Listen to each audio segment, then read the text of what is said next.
Magandang araw. Imbestigahan ko muna si customer. Ano ba nangyari dito, sir? So, galing kasi kaming Bicol, probinsya. Oh, Yung bali, yung habang tumatakbo kami, yung bayaw ko yung nagdadrive, kasi may kasama kasi kaming bayaw ko puti, parang nililigit yata siya. Yung mabilis ang takbo, tapos bigla niyang hindi na-change gear pa luger, namatay siya, namatayan. Tapos start na naman niya ulit, parang kumadjut konti, tapos namatay ulit. Tapos nung pinalitan ko na, nagdadrive na ako, medyo maya-maya, biglang umilaw yung check engine. Kaya sabi ko, ba't umilaw ito? bigla lang check engine. Oo, bigla na lang siya ng check engine. Wala naman. Pero kumadjut muna. Pero kumadyot sa sabayaw ko kasi namatay tapos mag-started tapos namatay na yung ulit. Hindi na siya namatay mula nun. Hindi na gano yan. Oo? Hindi na siya namatay. Hindi na, kahit i-turn off ko siya tapos i-start ko siya ulit. Gano'n na talaga siya eh. Ganon. Oo, hindi na naman matay yung check engine eh. Kasi ko pati check engine. Narinig din naman yung komento ni customer. At kung makikita nyo nga, dito sa dashboard niya, nakailaw itong check engine. Switch off ko muna itong makina. Tapos, pa-start ko ulit yan. Pero isang tanong pa kay customer. Wala pang ginalaw dito, sir? Wala pa po, yung ano lang, yung sa clutch lang, yun lang yung napalitan dati. Hindi, wala nang nag-check engine. Wala pa po. First time ko po yung ano kasi naghanap na ako. Sabi ko nakita ko yung mga video niyo. Kasi matagal na ako nanonood ng mga video eh. Oo. Sa nakita kong problema ni customer, dahil nga sa may mga na-encounter na akong ganitong pangyayari, yung bang nasa biyahe ka tapos biglang kumadjut yung makina at namatay, may idea na ako dyan, pati itong magaspang na andar ng makina. At dahil nga sa mahaba yung biyahe nila, chinik ko yung hose dito sa turbo, kung meron siyang tagas ng langis, pati itong vacuum hose niya, okay naman. Pero bago yun, i-scan ko pa rin yan. Balistad. Tapos, on natin. Pagamat may idea na ako, i-scan ko pa rin yan, pero sa basic pa rin ako pupunta. Natin ko lalabas ha. Ang paggawa kasi ng sasakyan, hindi para pagsamantalahan mo yung customer sa problema niya, kundi i-basic mo pa rin yung trabaho para pagkatiwalaan tayo. Busy. Gaya nito, ang layo pa ng pinanggalingan ni customer. Samantalang yung lugar niya, nandun yung magagaling na mekaniko. Karamihan nga doon, basher ko pa. Nang binaba nga raw yung transmission nito, 2 beses, kaya umabot yung gastos niya ng 30,000 mahigit. Kasi nga, ilang araw pa nga lumilipas, nagkaroon daw ulit ng problema. Pero para sa ganung kalaking gastusin, magaling nga yung mekaniko. Kaya pala nagagalit sa akin. Kaya na mga boss yung fault code na lumabas, pero sa basic pa rin ako pupunta. Switch off ko muna itong ignition, tapos sugutin ko na itong connector ng scanner ko.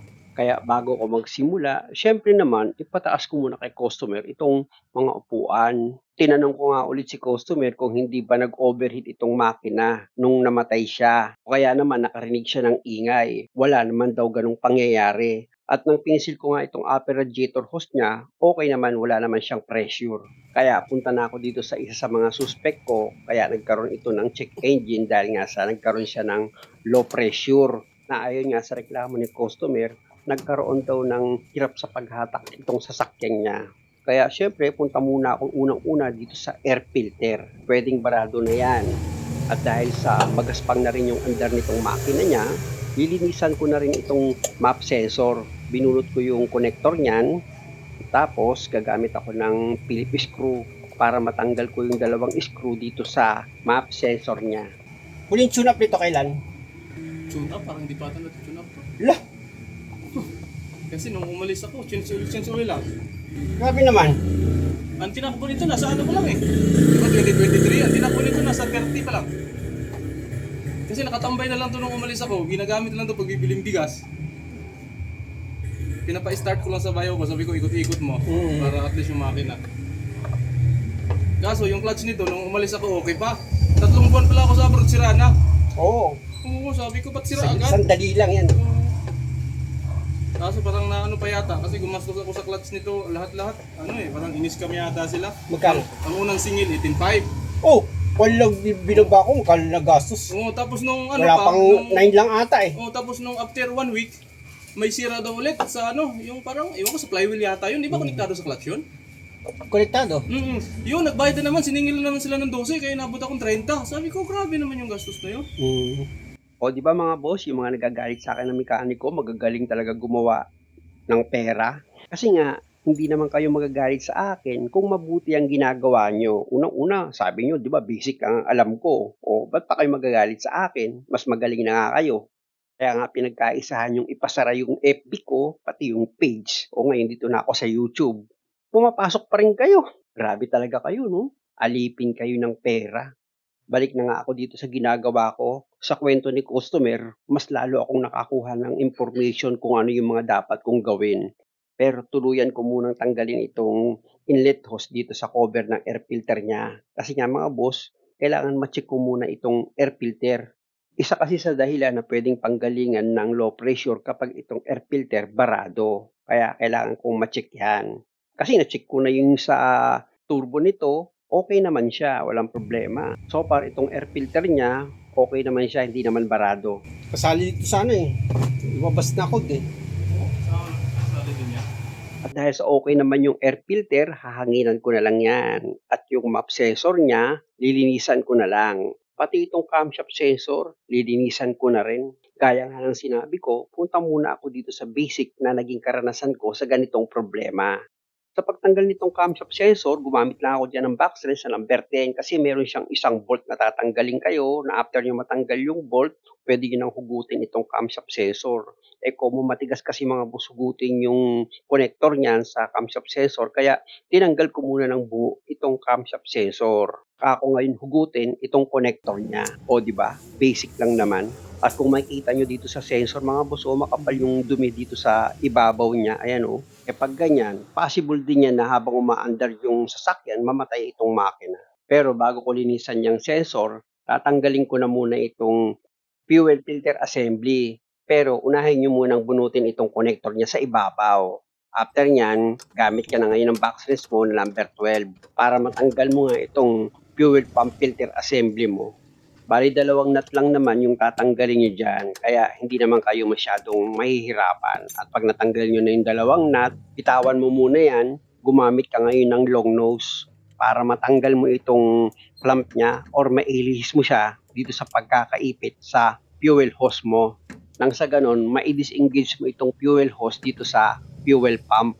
Sa akin kasi mga boss, mas madali kong na-disengage itong 2 fuel hose kapag itong fuel pump assembly na i-disconnect ko na yan dito nga sa kinakapitan niya.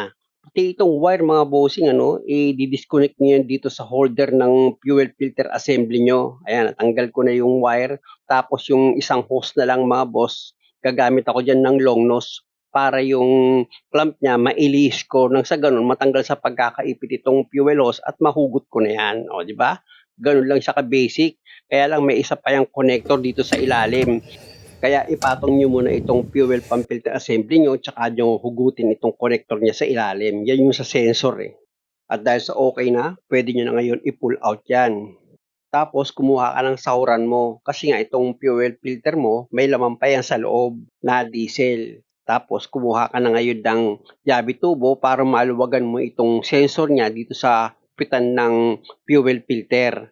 Pihitin mo yan pakaliwa, gamit itong yabi tubo mo. At pag maluwag na yan, pwede mo nang kamayin para tuluyan mo nang tanggalin itong sensor niya. Kaya lang, wag muna pala. Lilinisan ko muna itong pagsasahuran ko ng diesel. Kasi nga ayon kay customer, nang nasa Bicol na sila, iba't ibang gasolinahan daw yung pinagpakargahan nila. Ako naman mga boss, ang ayon naman talaga ako dun na minsan nagkakaroon ng contaminated eh. At meron naman na akong video nun sa mga ganong pangyayari. Ayan mga boss, dahil sa malinis na itong lalagyanan ko, tanggalin ko na itong sensor niya dito sa ilalim ng fuel filter para makita natin kung marumi itong diesel niya or masyado siyang malapot para manlangis na. Pero sa nakita ko, okay naman, walang problema. Okay pa. Pero nung masilip ko itong loob ng fuel filter, kaya lang, palit na talaga to. Mukhang hindi pa napalitan ito ng filter mula nung nabili. Ilang taon lang din napalitan ng filter? Hindi ko alam eh. Basta 3 taon na kasi yun eh. Pag mag-change oil pa, papalitan, hindi naman, di ba? Hindi pa. Hindi, change oil lang yun. Oo, hindi pa napapalitan talaga yun. Sa assessment ko kasi dito, sa itsura pa lang itong fuel filter ni customer, hindi pa yan napapalitan mula nung nabili itong sasakyan. Kasi nga, unang-una, sa kulay pa lang itong fuel filter eh. Halatang halata naman na matagal na siya. Hindi katulad pag nagpapalit ka ng fuel filter, medyo makinang pa yan. Di gaya nito na halatang lumang-luma naman na. Palit ng fuel filter, no? Ang dami na ano, yung loob oh. Mhm. Itim na yung loob niya eh. Iba puti pa eh. Diyan itim na. Hindi pa naman nagpalit mula na nabili yung sasakyan ano. Oh, hindi pa.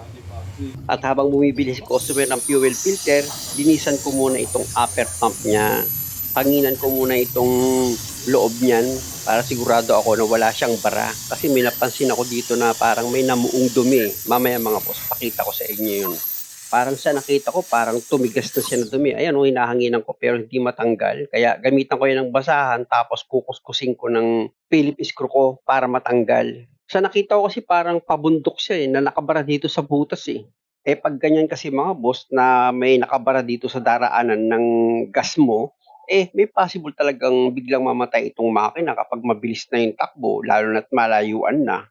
Actually, pinakita ko naman kay customer at natanggal ko naman yung nakabara na dumi dito sa upper pump niya. Kaya hinanginan ko ulit siya para yung mga ribaba na natanggal sa pagkuskus na ginawa ko, mawas out naman itong gamit kong pang blower tapos pupunasan ko na yan. At dahil sa okay na ito, pwede ko na ngayon ilagay itong bagong fuel filter na nabili ni customer.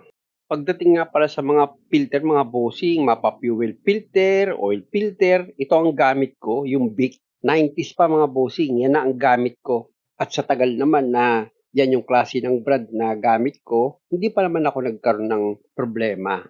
Balik na ako dito sa ginagawa ko, i-connect ko na itong fuel filter dito sa upper pump niya. Pihitin nyo lang yan pa kanan kapag ikakabit nyo na itong fuel filter dito sa upper pump at hanggat maaari mga boss sa paghigpit niyan, dapat kamayin nyo lang na parang naghigpit ka lang ng oil filter. Kasi ganun lang din, iniingatan mo rin dyan yung gasket niya na rubber lang kasi kaya hindi kailangang mahigpit na mahigpit. Pwede kasing sobrang higpit na gagawin mo, mapilipit yung gasket niya na pwedeng magkaroon siya ng leak ng diesel. Dito naman sa sensor ng fuel filter mo, kailangan palitan mo na rin yung gasket yan or yung o-ring niya. Tapos ilagay mo na yan dito sa ilalim ng fuel filter mo, tsaka mo yun siya higpitan ng tamang higpit lang. Kaya lang mahaba pa itong video mga boss, pakiabang na lang sa last part at muli maraming salamat sa panonood. Sana nakakuha kayo ng idea at kung okay lang sa inyo, pasubscribe na rin itong channel ko. Salamat!